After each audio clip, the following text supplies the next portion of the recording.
ابو حنیفہ رحمۃ اللہ تعالی علیہ کی ایک منقبت جس منقبت کے چند اشعار پہلے بھی پڑھے گئے ہیں، اور میں کوشش کروں گا کہ جو اشعار باقی ہیں جو نہیں پڑھے گئے وہ میں پیش کروں اور یہ انداز ان دونوں ساتھیوں سے تھوڑا سا مختلف ہوگا۔ ہمارے آقا ہمارے مولا، ہمارے آقا ہمارے مولا، امام اعظم ابو حنیفہ، ہمارے آقا ہمارے مولا، امام اعظم ابو حنیفہ، ہمارے ملجا ہمارے ماوا، امام اعظم ابو حنیفہ، ہمارے ملجا ہمارے ماوا، امام اعظم ابو حنیفہ۔ خدا نے تجھ کو وہ دی ہے رفعت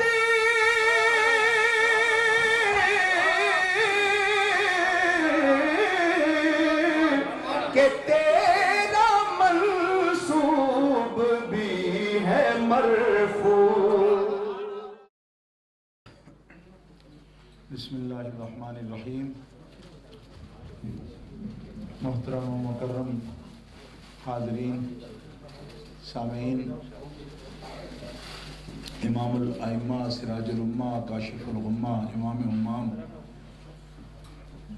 فقہ اسلامی کے مدون اول، پوری دنیا میں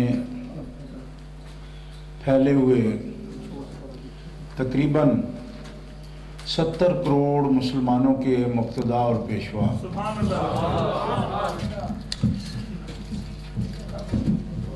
چار مسالک جو فقہ کے چار مکاتب مشہور ہیں، ان میں سے سب سے بڑا مکتب فقہی یہ فقہ حنفی کا ہے، اور آج کی شخصیت جن کی یاد میں یہ کانفرنس منعقد کی گئی ہے، امت مسلمہ میں صحابہ کرام کے بعد اور اہل بیت اطہار کے بعد امت میں سب سے نامور شخصیت ہیں اور ملت کے مقتدا اور پیشوا ہیں۔ آپ ان کی عظمت کا اندازہ اس سے لگا سکتے ہیں کہ حضور داتا گنج بخش علی حجویری رحمۃ اللہ تعالی علیہ امام الاولیاء، وہ بھی حضرت امام اعظم ابو حنیفہ کے مقلد ہیں اور ان کی پیروی کرنے والے ہیں۔ حضرت غریب نواز سلطان الہند امام الاولیاء حضرت خواجہ معین الدین چشتی اجمیری رضی اللہ تعالی عنہ، آپ بھی حضور امام اعظم ابو حنیفہ کے مقلد ہیں، اور خواجہ خواجگاں امام الاولیاء حضرت بہاؤالدین نقشبند رحمۃ اللہ تعالی علیہ سرکار بخارا بھی حضرت امام اعظم ابو حنیفہ کے مقلد ہیں۔ پوری دنیا میں جتنی بھی قانونی سرگرمیاں آج تک ملت اسلامیہ میں ہوئی ہیں، جس سے میری مراد بنو امیہ، بنو عباس، ترکی کی عثمانی سلطنت اور ہندوستان کی مغلیہ سلطنت، یہ تمام دور حکومت مسلمانوں کے ایسے روشن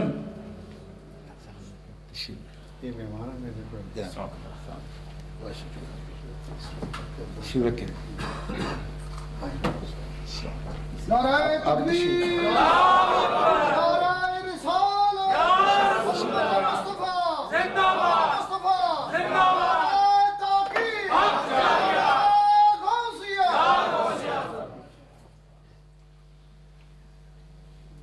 عہد خلفائے راشدین کے بعد پوری دنیا میں ماشاءاللہ جہاں بھی مسلمانوں کی حکومتیں بنی ہیں ان کو قانون اسلامی ایک مرتب شکل میں، مدون شکل میں، باقاعدہ ترتیب کے ساتھ ماشاءاللہ جس شخصیت نے سب سے پہلے سبحان اللہ پوری دنیا اسلام کی قانونی ضرورتوں کو پورا کیا اور فقہی ضروریات کو پورا کیا، ماشاءاللہ وہ قانون اسلامی کے مدون اول امام اعظم ابو حنیفہ ہے۔ آپ جانتے ہیں کہ آپ نے فقہ حنفی جس کو کہا جاتا ہے، یہ تو ان کے مدون اور جو مرتب ہیں ان کی قبولیت اللہ کی بارگاہ میں ہے کہ ان کا نام بولا جاتا ہے، حالانکہ فقہ حنفی اصل میں فقہ اسلامی ہے کیونکہ انہوں نے اسلامی قانون کو مرتب کیا۔ اور آپ جانتے ہیں کہ جس طرح حضرت سیدنا ابو بکر صدیق رضی اللہ تعالیٰ عنہ امیر المومنین امام المسلمین، آپ کے دور میں قرآن مقدس ماشاءاللہ سورتوں کے ساتھ سبحان اللہ اور سپاروں کی صورت میں باقاعدہ طور پر مرتب ہوا، جیسا کہ نبی کریم علیہ السلام کے عہد مقدس میں قرآن پاک اس ترتیب کے ساتھ پڑھا جاتا تھا جس ترتیب پر رسول اللہ صلی اللہ علیہ وسلم پڑھتے تھے۔ حفاظ موجود تھے، حافظ قرآن، مرد بھی اور صحابیات عورتیں بھی، لیکن اس ترتیب پر کتابی صورت میں دو گتوں کے درمیان مابین الدفتین کے ایک جلد ہو جس کی سینہ ابو بکر صدیق کے عہد مبارک میں اسے ترتیب دیا گیا۔ ابو بکر صدیق قرآن کے ترتیب کے اعتبار سے جامع ہیں اور فقہ اسلامی کے جامع اول امام اعظم ابو حنیفہ ہے۔ سبحان اللہ آپ کا ملت اسلامیہ پر یہ احسان ہے، ماشاءاللہ آپ نہایت ہی وکیل علمی شخصیت ہیں اور ان کی قبولیت عامہ و تامہ جو ہے اس کا بیان بھی انشاءاللہ ہوگا۔ اس وقت ہمارے پاس ہمارے آج کے اس کانفرنس کے مہمان خصوصی ماشاءاللہ شیخ الحدیث و تفسیر استاذ العلماء ماشاءاللہ حضرت علامہ مولانا عبدالغفور صاحب الوری دامت برکاتہ العالیہ جو اس وقت پریسٹن سے تشریف لائے ہیں، وہ ہماری جماعت کی ایک نامی گرامی شخصیت ہیں۔ ماشاءاللہ رائے ونڈ کا نام آپ نے سنا ہوگا، رائے ونڈ کے اندر جامعہ فیاض العلوم اہل سنت کا مرکز پچھلی نصف صدی سے وہ چلا رہے ہیں اور پاکستان کی سیاست میں بھی ان کا بڑا نام ہے۔ آپ جانتے ہیں قومی اسمبلی کا الیکشن بھی انہوں نے لڑا اور بڑا دھواندار الیکشن تھا وہ۔ مولانا مجاہد ملت مولانا عبدالستار خان نیازی صاحب کے ساتھ ان کی جماعت میں، تو وہ نامور عالم دین ہیں، شیخ الحدیث ہیں، ہماری آج کی مجلس کے مہمان خصوصی ہیں اور خصوصی خطاب انہی کا ہوگا۔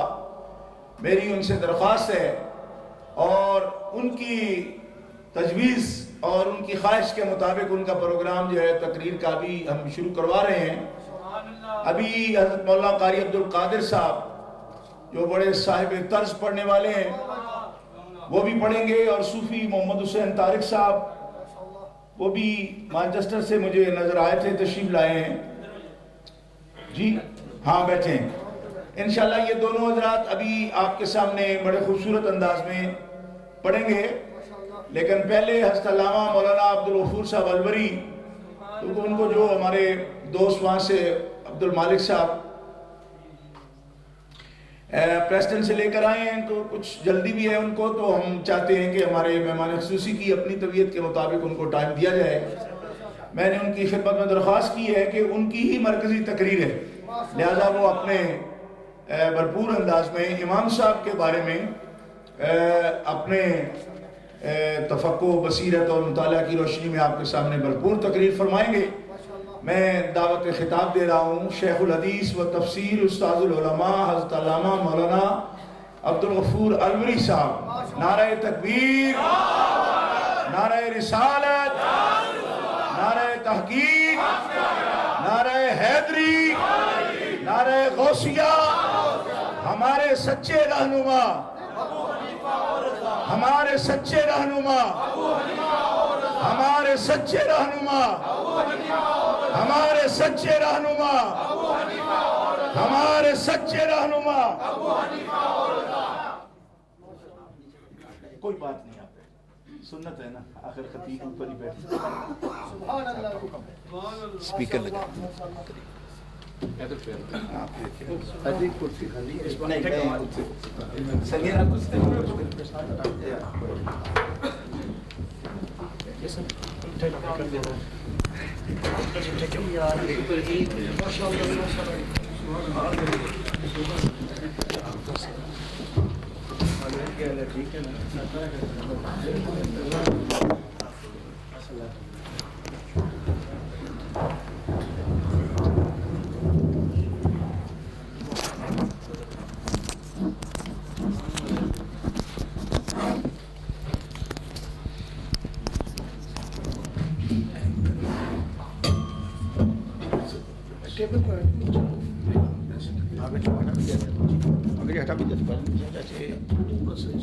ٹھیک ہے, آپ کر لیتے ہیں.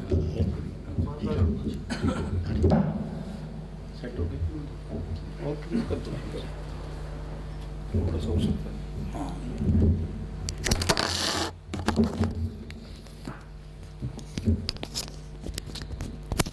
حامدا للہ العظیم والصلاة والسلام على النبي الرؤوف الرحيم.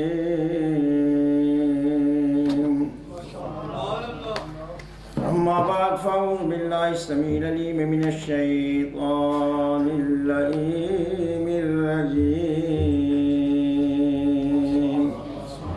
بسم الله الرحمن الرحيم.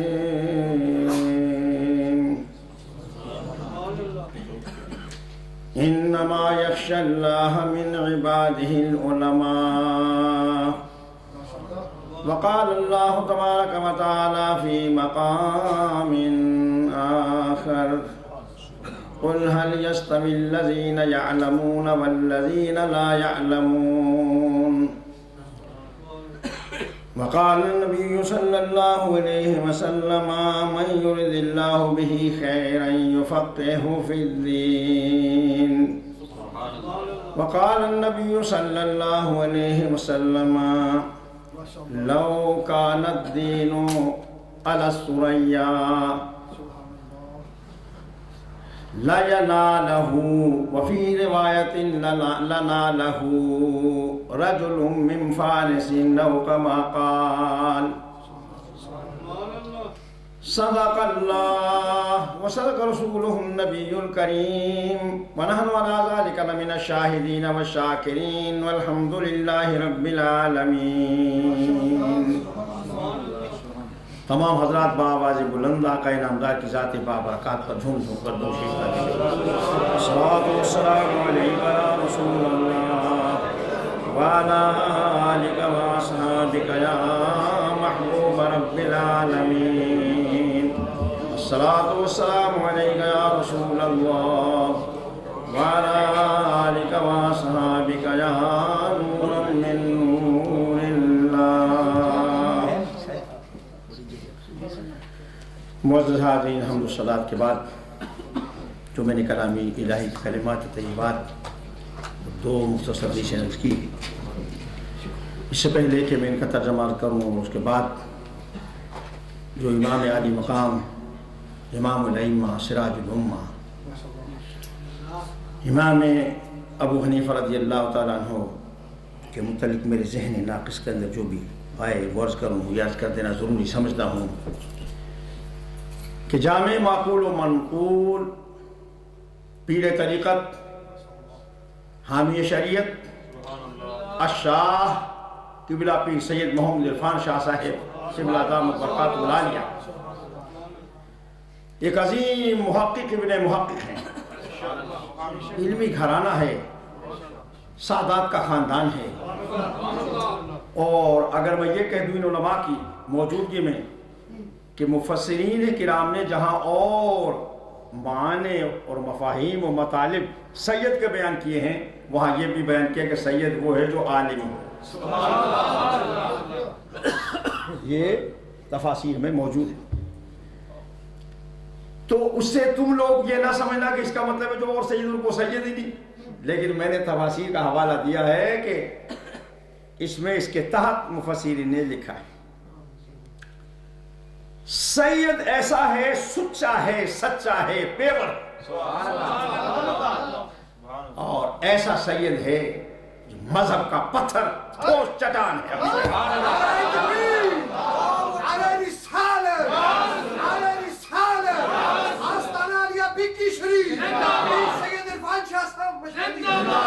اہل سنت کی پہچان پیر عرفان، پیر عرفان، اہل سنت کی پہچان پیر عرفان، پیر عرفان۔ جوندارا ست سونے بھکی شریف کا نام لیا ہے۔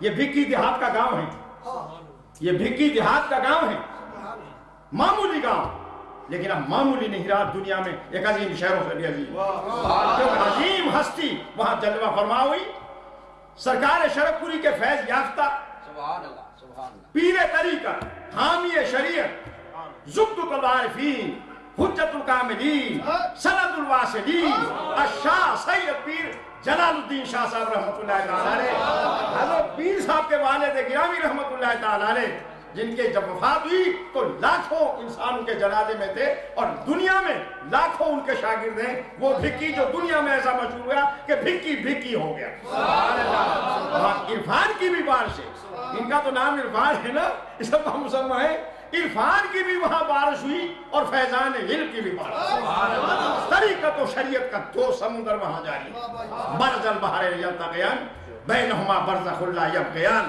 حضرت نے مجھے ارشاد فرما کہ تو آ، کانفرنس ہوئی امام اعظم کانفرنس، امام اعظم ابو حنیفہ رضی اللہ عنہ کانفرنس ہے، تو نے وہاں آنا ہے۔ حضور تشریف لے گئے وہاں پرسٹن مسجد اقصی میں۔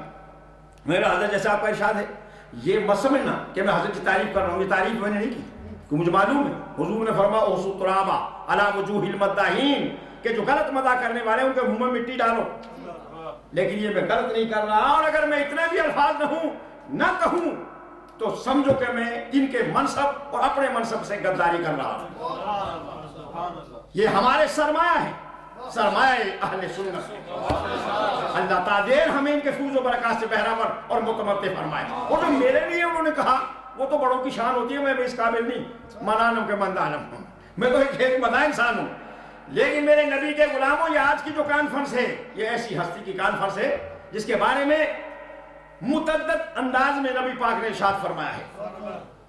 بخاری شریف کے اندر ہے یہ حدیث موجود، مسلم شریف کے اندر موجود، دلائل النبوہ شریف کے اندر موجود، بیہقی شریف کے اندر موجود، نسائی شریف کے اندر موجود، طبرانی شریف کے اندر موجود، متعدد کتب میں یہ حدیث موجود ہے، بتفاوت الفاظ، جیسے جیسے راوی نے سنا، یہ جیسے حضرت ابو ہریرہ نے روایت کیا، کہیں نالہ ہے، کہیں یتناولہ ہوئے، کہیں تناولہ ہے، کہیں ابنائے فارس ہے، کہیں راجل من فارس ہے، یہ مختلف انداز میں ہے، اور کہیں یہ ہے کہ لو کانت دین ہو، کہیں دین کا لفظ ہے، کہیں لو کانت علم ہو، کہ اگر دین سریا پہ ہوتا تو فارس کا ایک آدمی وہاں سے بھی لیا تھا، لو کانت ایمان ہو، کہیں ایمان کا لفظ ہے، لو کانت ایمان ہو، اور کہیں ایمان، اگر ایمان سریا پر بھی ہوتا تو ایک شخص فارس کا اس کو وہاں سے بھی لے آتا، کہیں دین ہے، کہیں علم ہے، کہیں ایمان ہے۔ معلوم یہ ہوا کہ امام ابو حنیفہ رضی اللہ تعالیٰ عنہ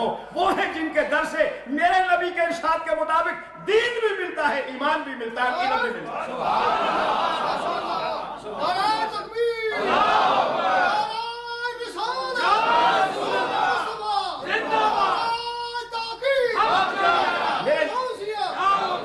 میرے نبی مکرم محمد رسول اللہ صلی اللہ علیہ وسلم کے دیوانوں اور میرے نبی پاک کے پروانوں، یہ امام عالی مقام کی بارگاہ میں ہم ہدیہ عقیدت پیش کرنے کے لیے جمع ہوئے ہیں، اور یہ عرض کرنے کے لیے اور اپنے دوستوں کو اس کا یہ تکرار کرنے کے لیے، یعنی اس کو رپیٹ کرنے کے لیے، دہرانے کے لیے اور دلوں میں راسخ کرنے کے لیے، جو یہ علماء جو ہیں، اہل علم جو لوگ ہیں، ان کو تو کوئی ضرورت نہیں بتانے کی، پتہ ہی ہے، لیکن کس کو پتہ نہیں ہے؟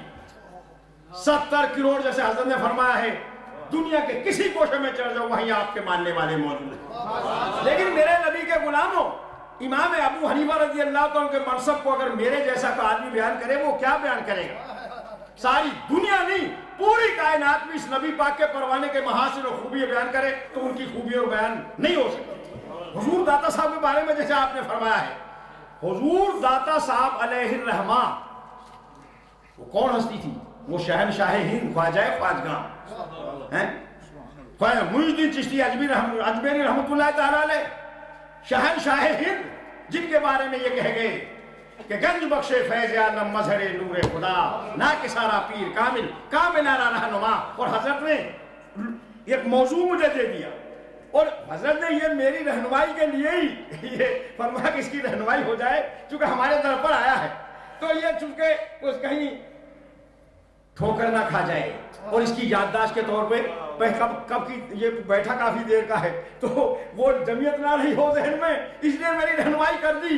میرے نبی کے غلاموں، داتا صاحب عظیم المرتبہ ہستی ہو، کتنے اکابر اور اجلہ مشائخ اعظام اور عرفاء کا آپ نے نام لیا، دنیا میں ان کے چاہنے والے، بلکہ ائمہ میں 4 ائمہ ہیں اور یہ ایک سے ایک اعلیٰ ہیں۔